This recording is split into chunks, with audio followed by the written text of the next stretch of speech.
Este problema nos dice, halla los valores a, b y c sabiendo que la gráfica de la función f de x igual a ax cuadrado más b entre x más c tiene una asíntota vertical en x igual a 1, una asíntota oblicua dependiente 2 y un extremo local en el punto de abscisa x igual a 3.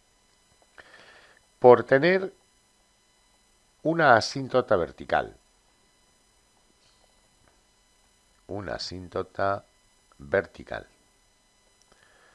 en x igual a 1, sabemos que el denominador de la expresión, x más c, se debe anular cuando x vale 1. Esto es, 1 más c debe ser igual a 0. Por tanto, c debe ser igual a menos 1. Por tener una asíntota oblicua,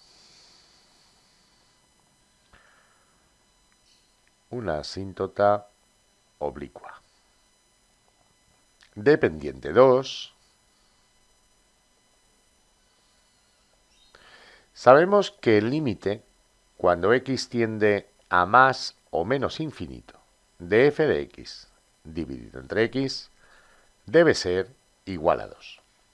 Si hacemos ese cociente, f de x dividido entre x, resulta ser igual a ax cuadrado más b, dividido entre x menos 1, voy a sustituir ya la c por menos 1, dividido entre x. Haciendo medios por medios y extremos por extremos, tendremos ax al cuadrado más b, dividido entre x por x menos 1. Esto es ax cuadrado más b, dividido entre x cuadrado menos x. Si ahora hacemos el límite cuando x tiende a más o menos infinito de f de x dividido entre x, o sea, el límite cuando x tiende a más o menos infinito de ax cuadrado más b dividido entre x cuadrado menos x, podemos ver que al tratarse de un cociente de polinomios y un límite del tipo infinito entre infinito, podemos quedarnos con el término de mayor grado del numerador y con el término de mayor grado del denominador. Simplificando ahora esta expresión, x cuadrado se cancelaría con x cuadrado, esto nos daría a. Por tanto, debe ser a igual a 2. Por tener un extremo relativo, un extremo local,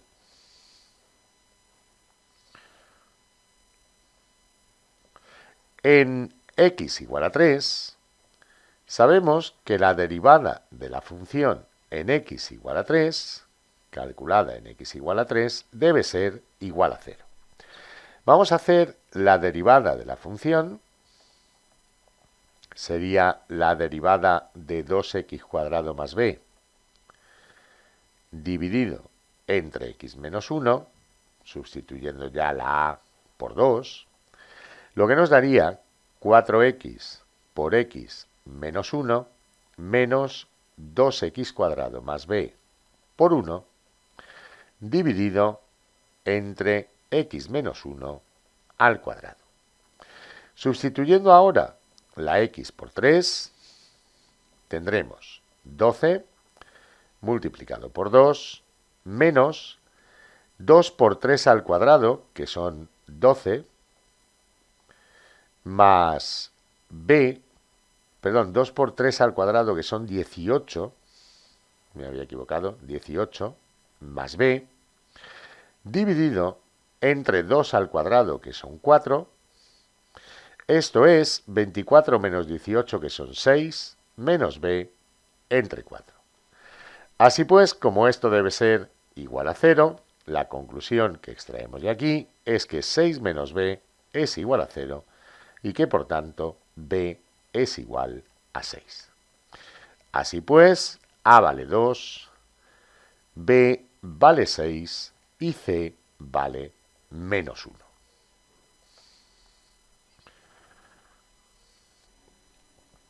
En este problema nos piden hallar la integral de 0 a pi de x al cuadrado por el seno de x diferencial de x.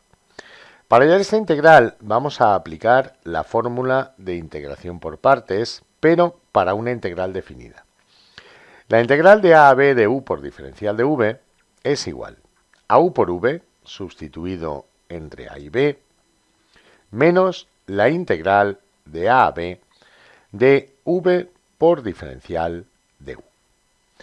En nuestro caso, para hacer la integral de 0 a pi de x al cuadrado por el seno de x diferencial de x, llamaremos en primer lugar u al polinomio x cuadrado, de donde diferencial de u es 2x diferencial de x, y llamaremos diferencial de v al seno de x diferencial de x, de donde integrando v, la integral del seno de x diferencial de x, será igual al menos coseno de x.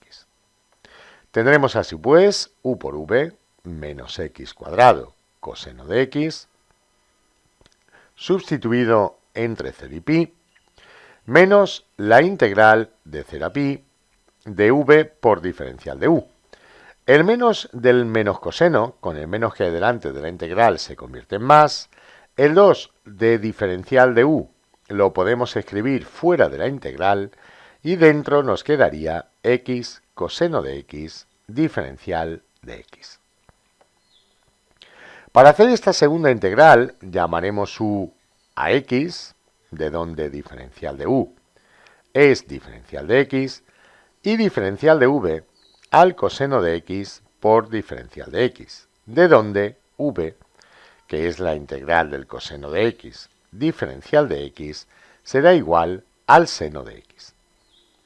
Sustituyendo por los límites de integración tendríamos menos pi al cuadrado coseno de pi, menos 0 coseno de 0, más 2 veces la integral de u por v, x seno de x, perdón, la integral no, sino u por v sustituido entre 0 y pi, menos la integral de v, el seno de x, por diferencial de x entre 0 y pi. Teniendo en cuenta que el coseno de pi es menos 1 y que 0 por coseno de 0 es 0, nos quedaría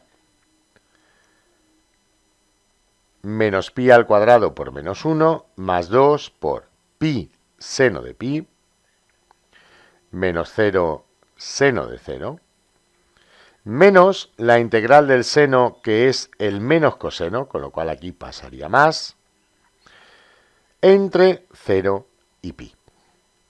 El seno de pi es 0 y el seno de 0 también es 0.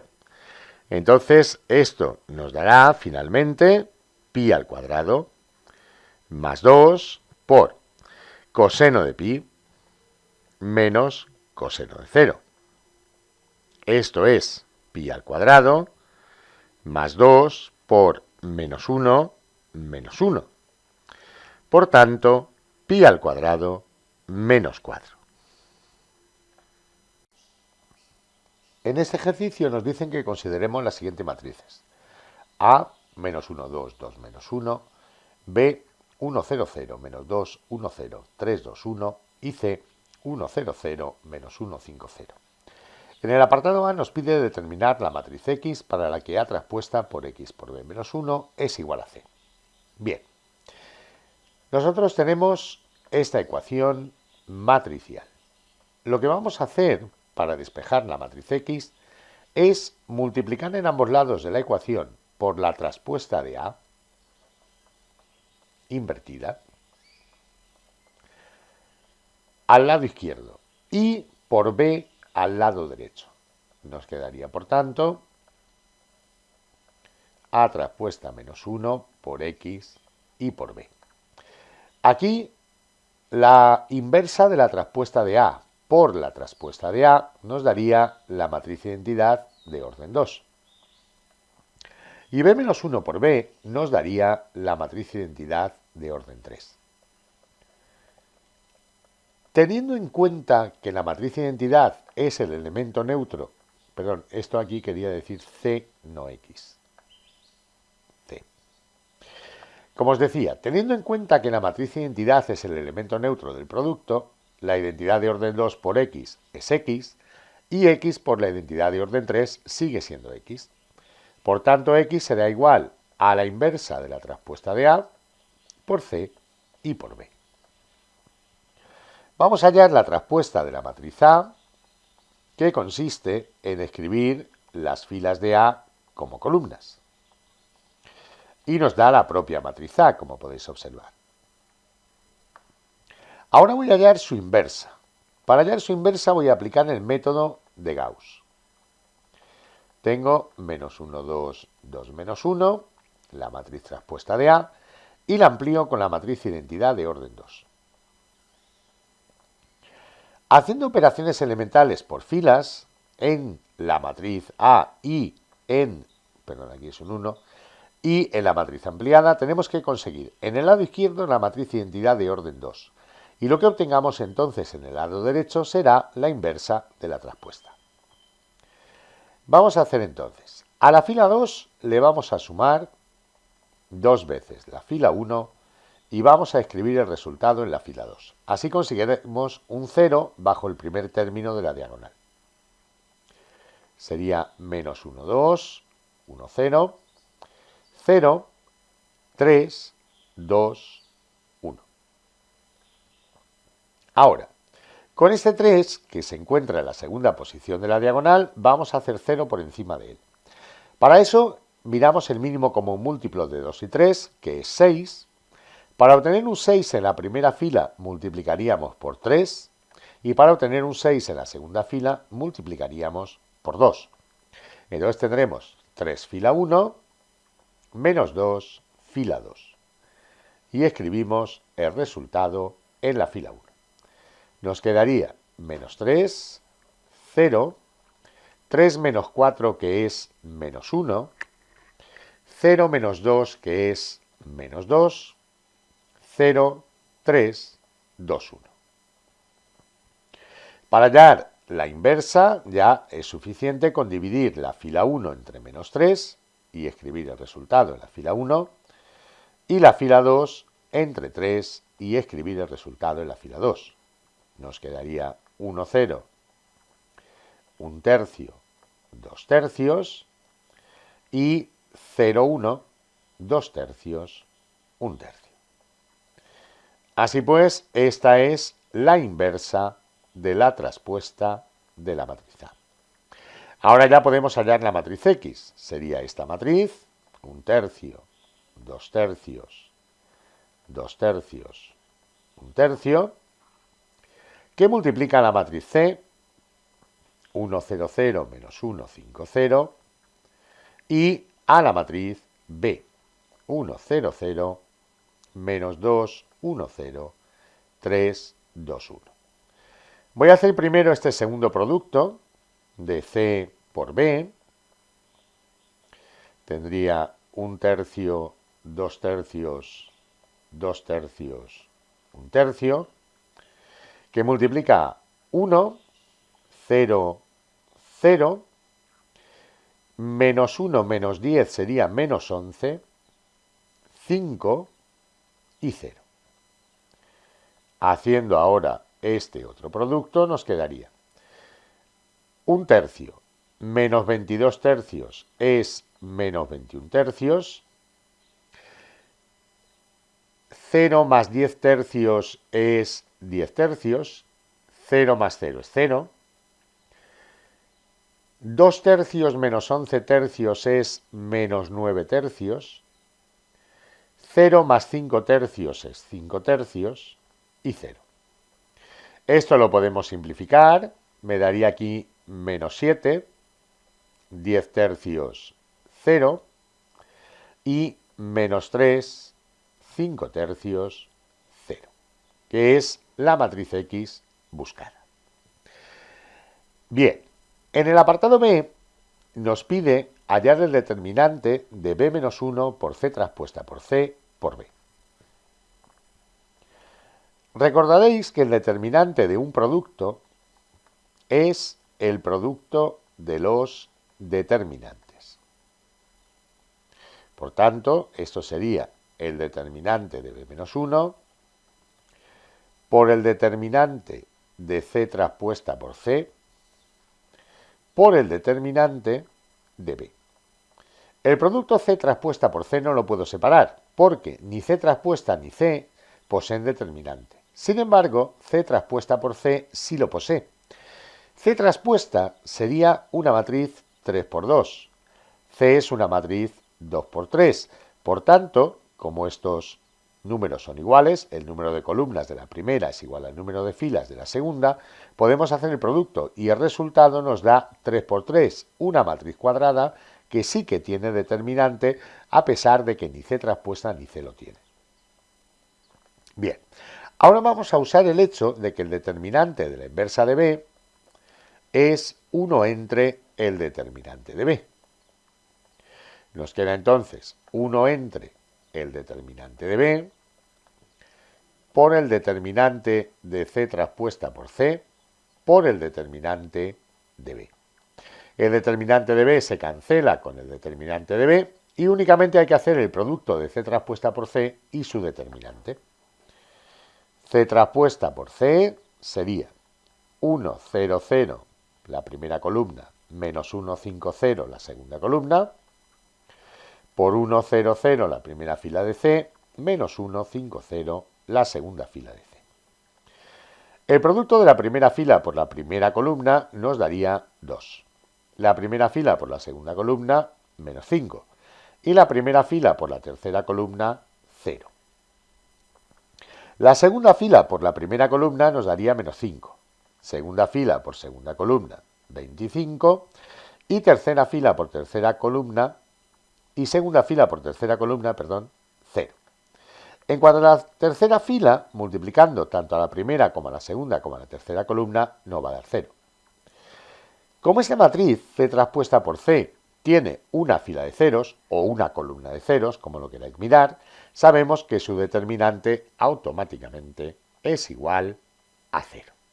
Y ya tenemos hecho el ejercicio. En este problema nos dicen, sea R la recta definida por x igual a 1, y igual a 1, z igual a lambda menos 2, y S la recta dada por x menos y igual a 1, z igual a menos 1. En el apartado A nos pide hallar la ecuación de la recta que corta perpendicularmente a las rectas dadas.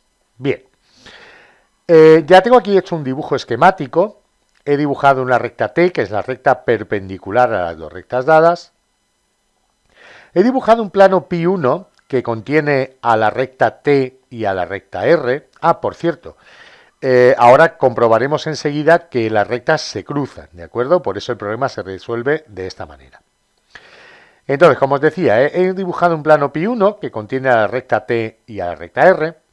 Y he dibujado un plano pi2 que contiene a la recta S y a la recta T.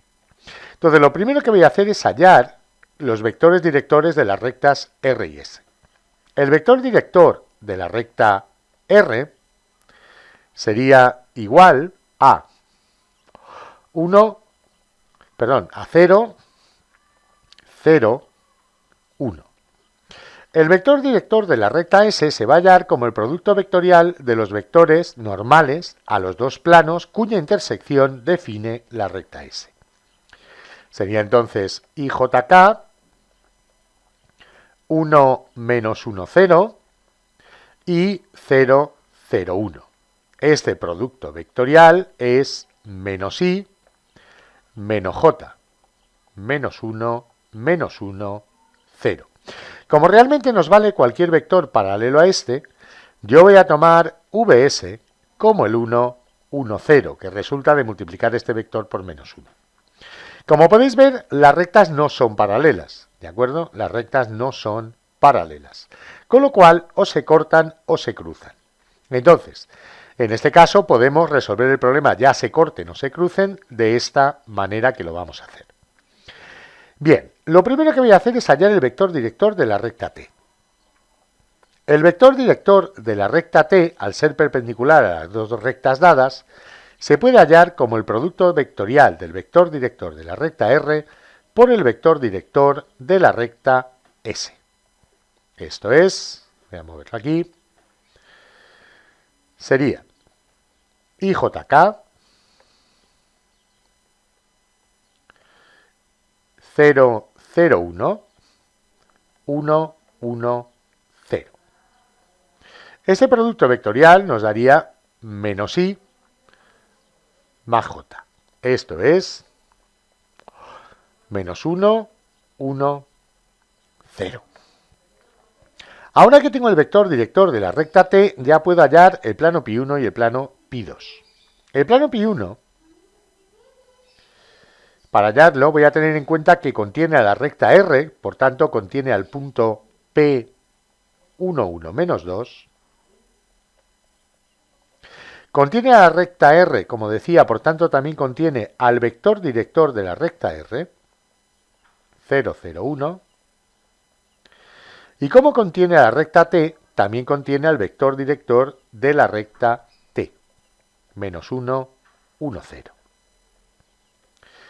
Entonces, si Q, X y Z es un punto genérico del plano pi1, tendremos que el producto mixto de P a Q, VR, VT, tiene que ser igual a 0, ya que se trata de tres vectores coplanarios. Esto nos daría X menos 1, Y menos 1, Z más 2, 0, 0, 1 y menos 1, 1, 0, igual a 0. De aquí obtendríamos que X más 1, perdón, X menos 1, cambiado de signo, menos X menos 1, menos Y menos 1 es igual a 0. O lo que es lo mismo, menos X menos Y más 2 es 0. Esto es X más Y menos 2 igual a 0. Ya tenemos pues la ecuación del plano pi1.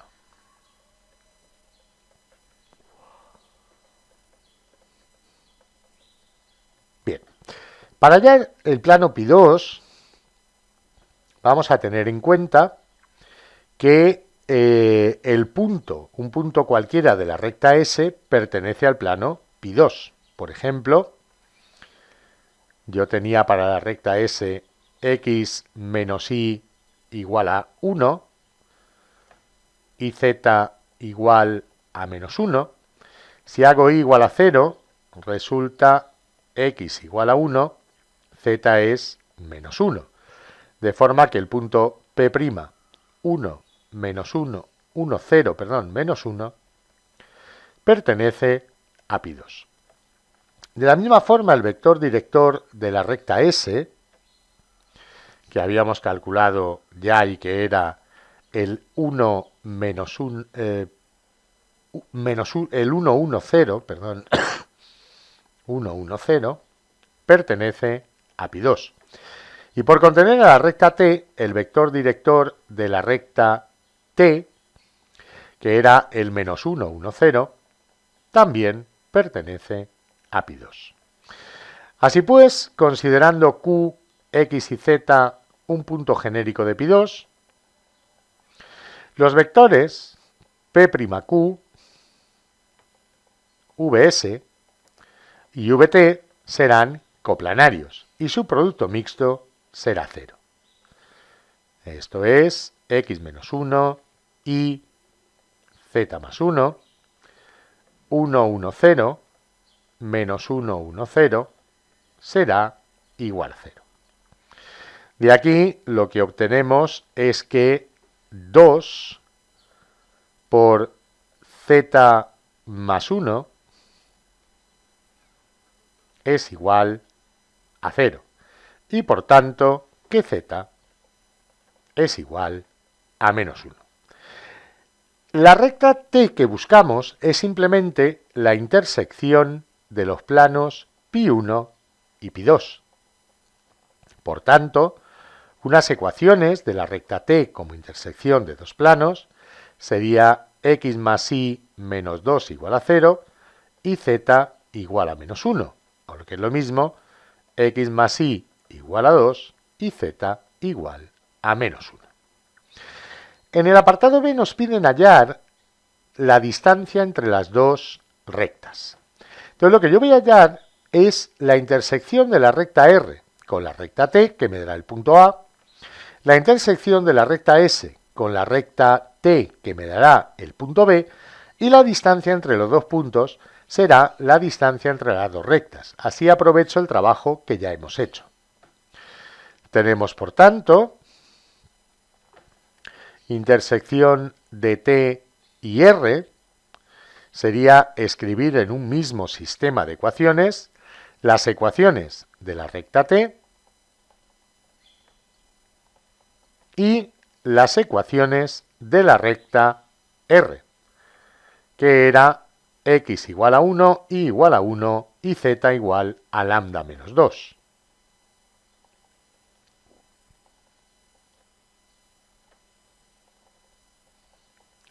Entonces, fijaros que de esta última ecuación, sustituyendo z por menos 1, me da lambda igual a 1, simplemente, y el punto buscado es el x igual a 1, y igual a 1, z igual a menos 1. La primera ecuación también se cumpliría, ya que sería 1 más 1 igual a 2, esto es 2 igual a 2.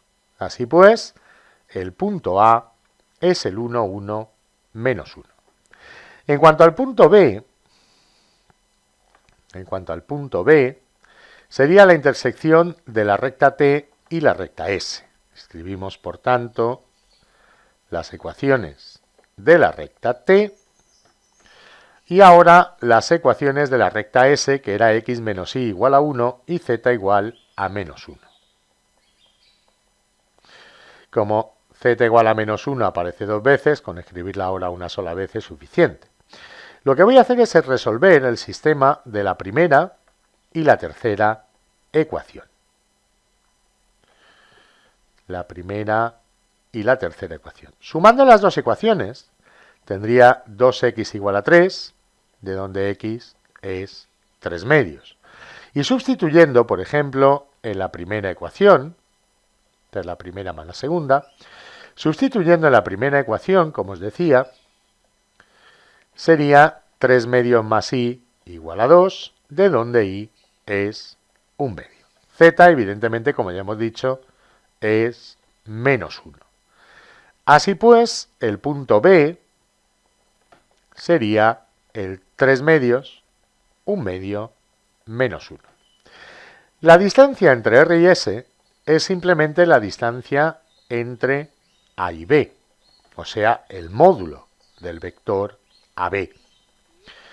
El vector AB es al punto B restarle el punto A, o sea, 3 medios menos 1 al cuadrado, más 1 medio menos 1 al cuadrado, más menos 1 menos menos 1 al cuadrado.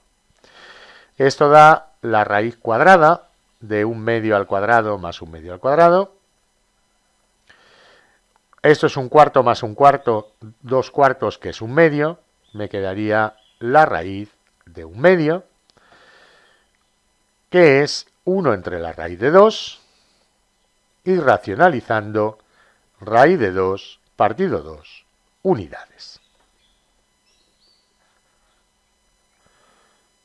Este ejercicio nos dice que un granjero desea vallar un terreno rectangular de pasto adyacente a un río. El terreno debe tener 180.000 metros cuadrados, eso sería el área, 180.000, para producir suficiente pasto para su ganado. Nos pregunta qué dimensiones tendrá el terreno rectangular de modo que utilice la mínima cantidad de valla. Si el lado que da al río no necesita vallado. Bien, vamos a ver. El área del terreno vendría dada por x, el ancho, por y, el largo, o al revés, x el largo por y el ancho. Por tanto, sabemos que x por y es igual a 180.000. De ahí podemos despejar y en función de x.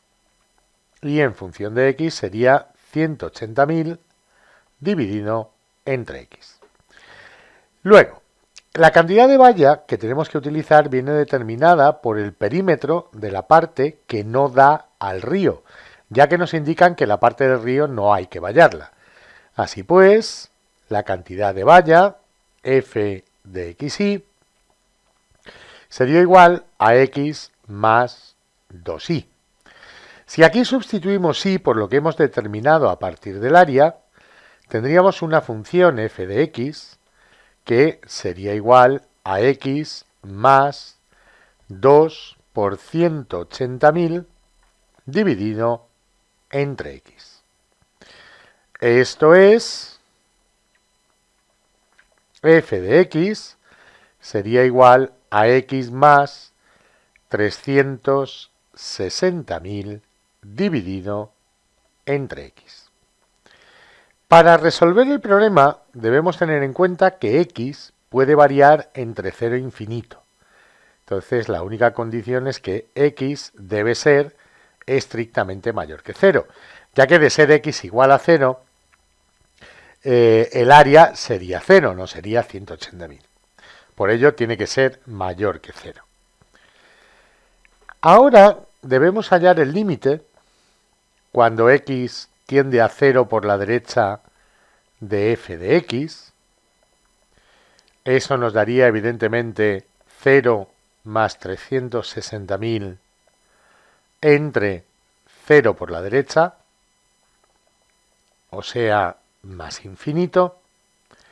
El límite cuando x tiende a más infinito de la función f de x, lo que nos daría más infinito más 360.000 entre más infinito, esto es más infinito también, y debemos ver dónde se anula la derivada de la función. Esto es, debemos hallar los extremos relativos que hay en el intervalo que va de 0 a infinito. Si derivamos la función, nos daría 1 menos 360.000 dividido entre x cuadrado. Igualando a 0 la derivada, como habíamos dicho, sería 1 igual a 360.000 entre x cuadrado, de donde x al cuadrado es igual a 360.000, y de ahí podemos despejar x, la raíz cuadrada de 360.000. Tomamos únicamente la raíz positiva, ya que al ser x una variable que se encuentra en el intervalo que va de 0 a más infinito, solo nos interesa la raíz positiva de x. Podéis comprobar, haciendo la raíz cuadrada de 360.000, que es 600. Así pues, debe ser x igual a 600 metros. El valor de y lo calculamos con esta fórmula, 180.000 dividido entre x, y si hacéis la cuenta os dará 300 metros. 180.000 dividido entre 600 nos da 300 metros. Ahora que sabemos el valor de x y de y, vamos a hallar el valor del área y vamos a comprobar que es un mínimo usando para ello la derivada segunda. La derivada segunda sería igual a 720.000 entre x al cubo, y por tanto la derivada segunda para x igual a 600 es 720.000 entre 600 al cubo, lo que es positivo, por tanto f de x tiene un mínimo. Tiene un mínimo. El área mínima, el valor mínimo de f de x, la cantidad de valla mínima que hay que utilizar, es el valor de la función cuando x valga 600. Esto sería 600 más 360.000 dividido entre 300, lo que nos daría, voy a hacer la cuenta, lo que nos daría en total 1800 metros de valla. Así pues, el valor mínimo que debe tener la valla es de 1800 metros y se alcanza cuando X vale 600 metros e Y vale 300 metros.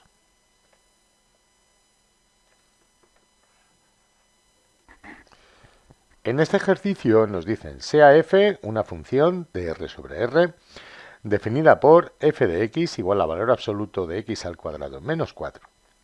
En el apartado A nos piden hacer un esbozo de la gráfica de f y en el apartado B calcular el área del recinto limitado por la gráfica de f y la recta y igual a 5. Vamos a ver, empecemos por recordar que el valor absoluto de A es igual a A cuando A sea mayor o igual que 0 y es igual a menos A cuando A sea menor que 0. En el caso del valor absoluto de x al cuadrado menos 4, sería igual a x al cuadrado menos 4 cuando x cuadrado menos 4 es mayor o igual que 0 y 4 menos x cuadrado cuando x cuadrado menos 4 sea menor que 0.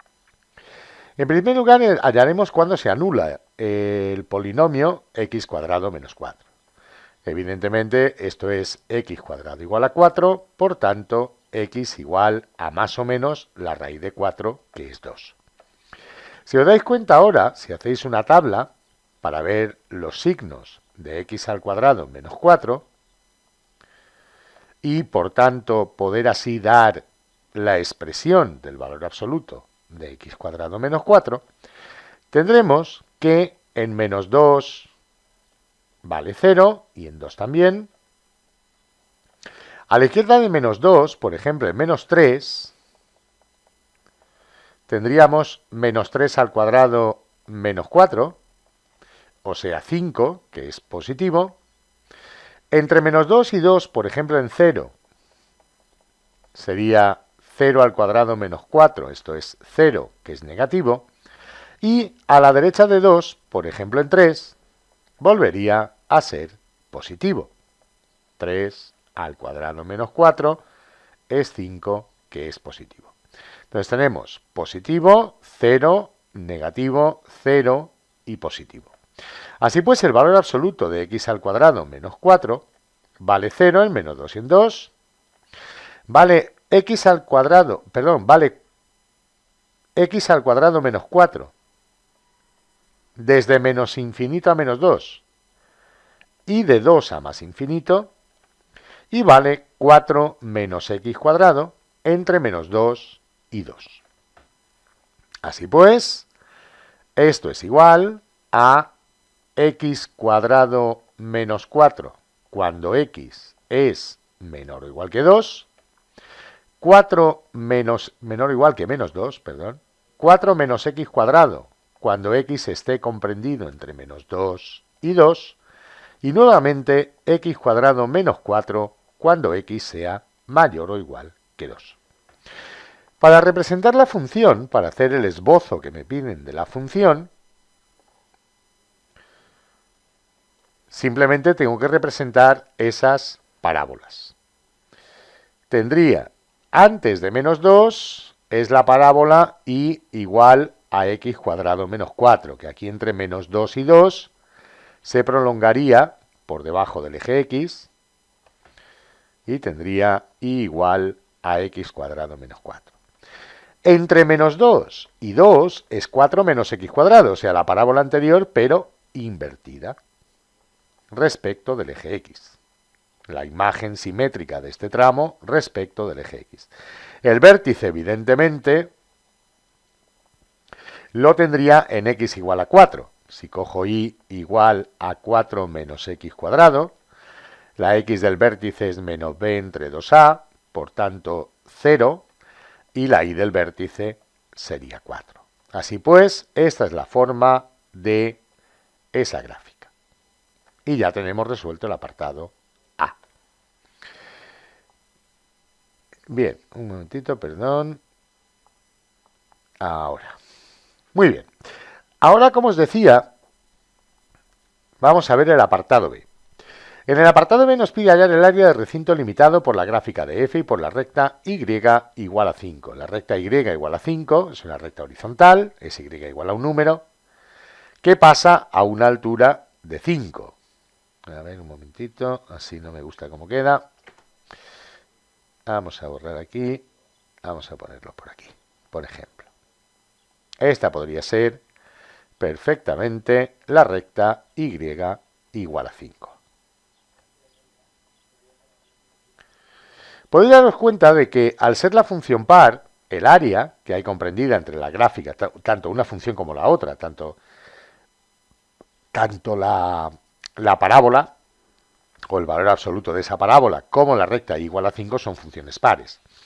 Entonces, el área comprendida entre ellas es simétrica respecto del eje Y, ¿vale? Se observa claramente en el dibujo.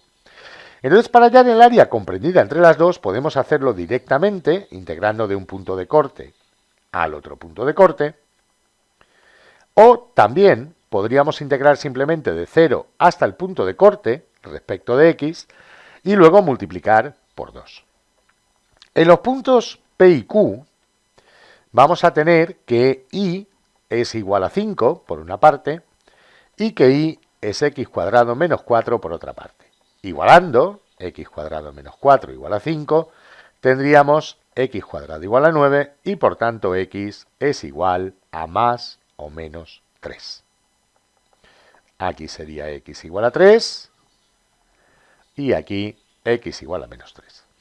Entonces, como os comentaba, el área la podemos calcular como la integral de menos 3 a 3 de la función que hay por encima, que es y igual a 5, menos la función que hay por debajo, ¿qué sería?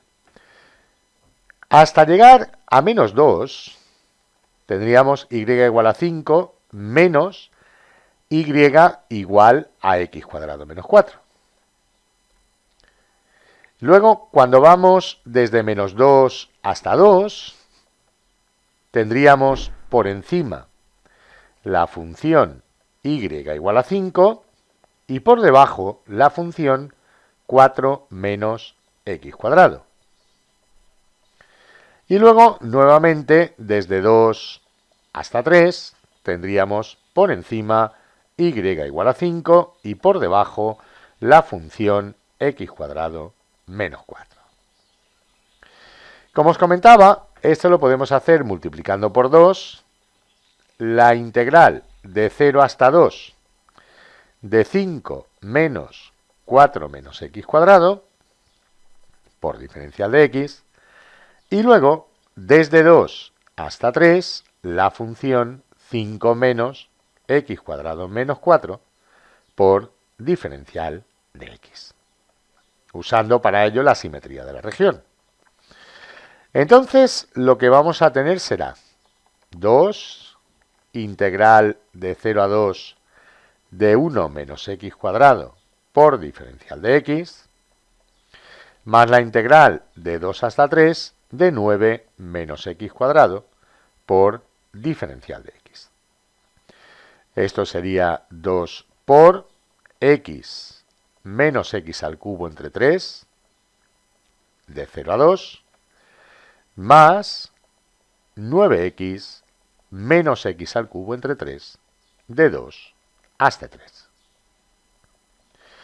Así pues, nos quedará 2 por 2 menos 2 al cubo entre 3 menos 0 menos 0 al cubo entre 3, sustituyendo por el límite superior y restando cuando sustituimos por el límite inferior, más 9 por 3 menos 3 al cubo entre 3, menos 9 por 2 menos 2 al cubo entre 3. Fijaros que esto será 2 por 2 menos 8 tercios más 27 menos 9 menos 18 más 8 tercios. Menos 8 tercios y más 8 tercios se cancelarían. 27 menos 9 menos 18 da 0. Y nos queda 2 por 2. Esto es 4 unidades cuadradas. Y ya tenemos terminado el problema. En este ejercicio nos dicen así. Considera el siguiente sistema de ecuaciones. 2x más y más alfa menos 1 por z igual a alfa menos 1. X menos alfa por y menos 3z igual a 1. Y x más y más 2z igual a 2 alfa menos 2. En el apartado A nos pide resolver el sistema para alfa igual a 1. Entonces vamos a hacer alfa igual a 1. Nos quedaría 2x más y más 0z igual a 0. X menos y menos 3z igual a 1. Y x más y más 2z igual a 0. Lo primero que voy a hacer es intercambiar la fila 1 con la fila 2 para tener un 1 como pivote en vez de un 2 y escribirlo en forma matricial. Tendríamos pues en la primera fila 1 menos 1 menos 3, 1. En la segunda fila 2, 1, 0, 0. Y en la tercera fila 1, 1, 2, 0. Para hacer ceros debajo del pivote, del primer elemento de la diagonal, lo que vamos a hacer es a la fila 2 restarle el doble de la fila 1 y escribir el resultado en la fila 2, y a la fila 3 restarle la fila 1 y escribir el resultado en la fila 3. Tendríamos, por tanto, en la primera fila 1 menos 1 menos 3, 1, la primera fila no cambia. En la segunda sería 0, 3, 6, y menos 2, y en la tercera fila tendríamos 0, 2, 5 y menos 1. Pasamos ahora al segundo elemento de la diagonal. Con este 3 como pivote queremos hacer un 0 debajo de él donde hay un 2. Hallamos el mínimo común múltiplo de 3 y 2, que sería 6. Dividiendo 6 entre 2 nos daría 3, que es el número por el que multiplicamos a la fila 3. Dividiendo el 6 entre 3 nos daría 2, que es el número por el que multiplicamos a la fila 2. Y a un producto le restamos el otro producto. Y escribimos el resultado en la fila 3. Nos quedaría, por tanto, la primera fila igual que estaba. La segunda fila también igual que estaba, no cambia. Y en la tercera fila tendríamos 0, 6 menos 6, 0, 15 menos 12, que son 3, y menos 3 más 4, que es 1. Así pues, tendríamos que x menos y menos 3z es igual a 1, que 3y más 6z es igual a menos 2, y que 3z es igual a 1. De la última ecuación, z es un tercio. Sustituyendo en la ecuación anterior, sería 3y más 6 tercios, que son 2, es igual a menos 2, y por tanto y es menos 4 tercios. Y sustituyendo en la primera ecuación, x menos 4 tercios, o sea, más 4 tercios, menos 3 tercios, es igual a 1. Y aquí sería x más 1 tercio igual a 1, y despejando, x es igual a 2 tercios. Y ya tenemos la solución del problema. Si queréis comprobar la solución, bastaría con sustituir x, y y z en las ecuaciones iniciales y comprobar que se cumplen, ¿vale? Que se cumplen, que esta operación da 0, que esta operación da 1 y que esta operación da 0. Ahora, en el apartado B nos dice así: determina si existe el valor de alfa para el que x y z igual a 1 menos 3 alfa es la única solución del sistema dado. Vamos a ver. Si x y z igual a 1 menos 3 alfa es solución del sistema, cumplirá las ecuaciones del sistema. Esto es, al sustituir x por 1, y por menos 3 y z por alfa, obtendremos una solución al sistema. Tendríamos entonces 2 por 1 más menos 3, lo que da menos 3, más alfa menos 1 por alfa, igual a alfa menos 1 en la primera ecuación. En la segunda ecuación tendríamos 1 más 3 alfa menos 3 alfa igual a 1. Y en la tercera ecuación tendríamos 1 más menos 3, lo que da menos 3, más 2 alfa es igual a 2 alfa menos 2.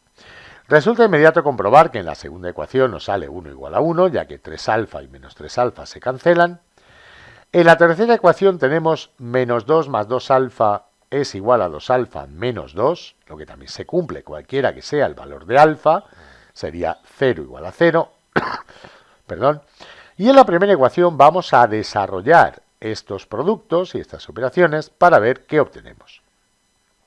Entonces, de la primera ecuación tendríamos que 2 menos 3, que es menos 1, más alfa al cuadrado, menos alfa, es igual a alfa menos 1. De aquí, pasando todo al lado de la izquierda, el menos 1 se cancela con el menos 1 y tendríamos alfa al cuadrado menos 2 alfa igual a 0. Sacando alfa factor común, alfa por alfa menos 2 igual a 0, podemos ver que puede ser alfa igual a 0 o alfa igual a 2. Vamos a ver qué ocurre si alfa es igual a 0. Si alfa es igual a 0, en el sistema de ecuaciones tendríamos 2x más y menos z igual a menos 1 en la primera ecuación. En la segunda ecuación tendríamos que x menos 3z es igual a 1. Y en la tercera ecuación que x más y más 2z es igual a menos 2.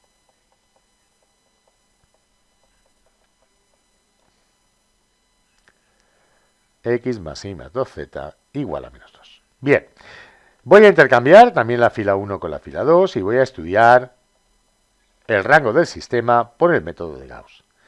Entonces tendría 1, 0, menos 3, 1 en la fila 1, 2, 1, menos 1, menos 1 en la fila 2 y 1, 1, 2, menos 2 en la fila 3. A la fila 2 le voy a restar el doble de la fila 1 y lo voy a escribir en la fila 2. Y a la fila 3 le voy a restar la fila 1 y lo escribiré en la fila 3. Tendría en la fila 1, 1, 0, menos 3, 1, ya que la fila 1 no cambia. En la fila 2, 0, 1, 6 más menos 1 más 6, que es 5, y menos 3. Y en la fila 3, 0, 1, 5 y menos 3.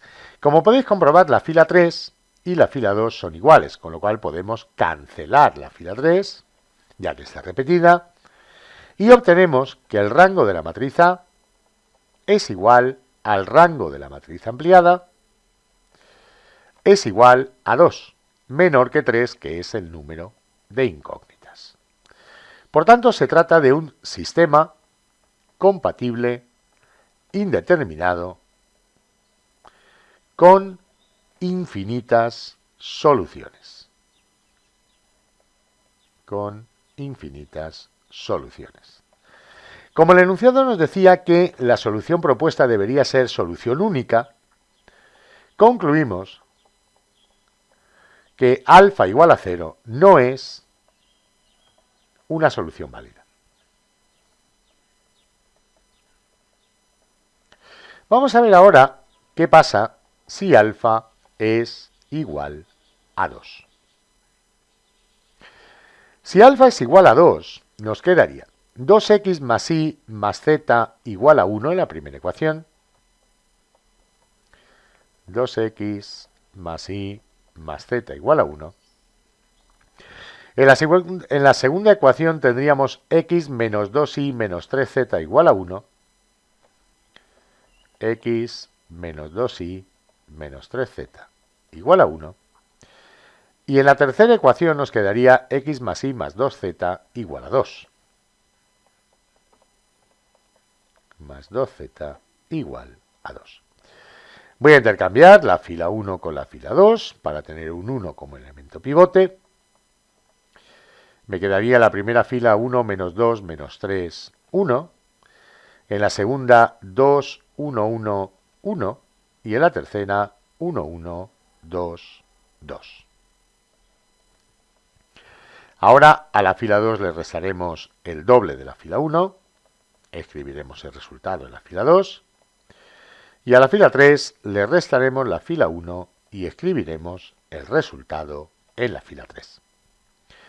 Nos quedaría entonces 1 menos 2 menos 3, 1 en la primera fila, 0, 5, 7 menos 1 en la segunda fila y 0, 3, 5 y 1 en la tercera fila. Ahora pasaremos a este 5 y con él vamos a hacer 0 lo que hay debajo. El mínimo común múltiplo de 5 y 3 son 15, 3 por 5, con lo cual la fila 3 la multiplicaremos por 5 para obtener un 15 y le restaremos la fila 2 multiplicada por 3. También así obtenemos ahí un 15. Guardaremos el resultado en la fila 3.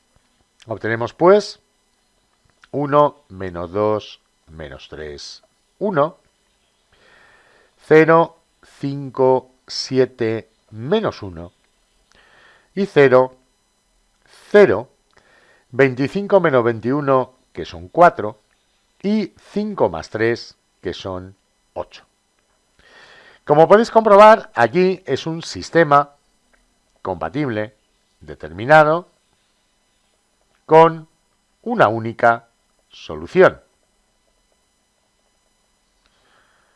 ya que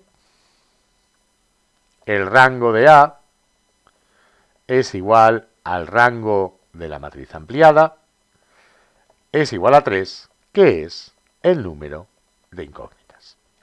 Por tanto, alfa igual a 2 es la solución buscada.